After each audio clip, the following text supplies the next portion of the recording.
Brewing up knowledge. Understanding, brew a batch. Hello, everyone. Welcome back to our English language learning series. Today, we're going to explore an interesting phrase, brew a batch.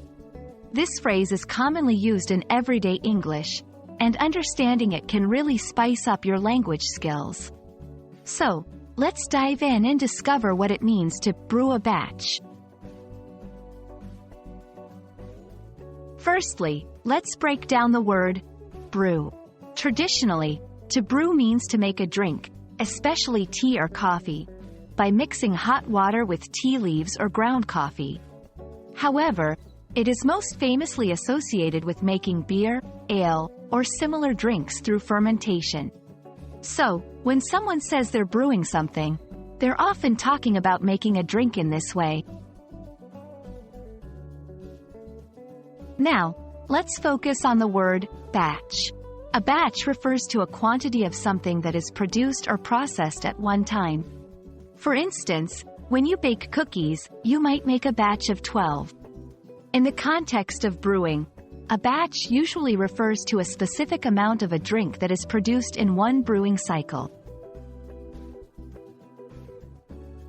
When we combine these two words to get brew a batch, we are talking about the process of making a quantity of a beverage, particularly through brewing.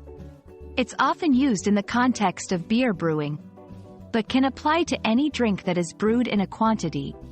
The phrase encapsulates the whole process from start to finish, from mixing the ingredients to the completion of the brewing process. To give you a better grasp, here are some examples. 1. John is learning how to brew a batch of homemade beer. Here, John is making his own beer. 2. The cafe brews a fresh batch of coffee every morning.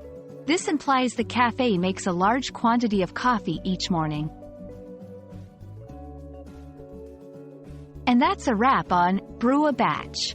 We hope this explanation helps you understand this phrase better and adds a new dimension to your English vocabulary. Keep practicing, and don't hesitate to use brew a batch in your conversations. See you in our next video, and happy learning!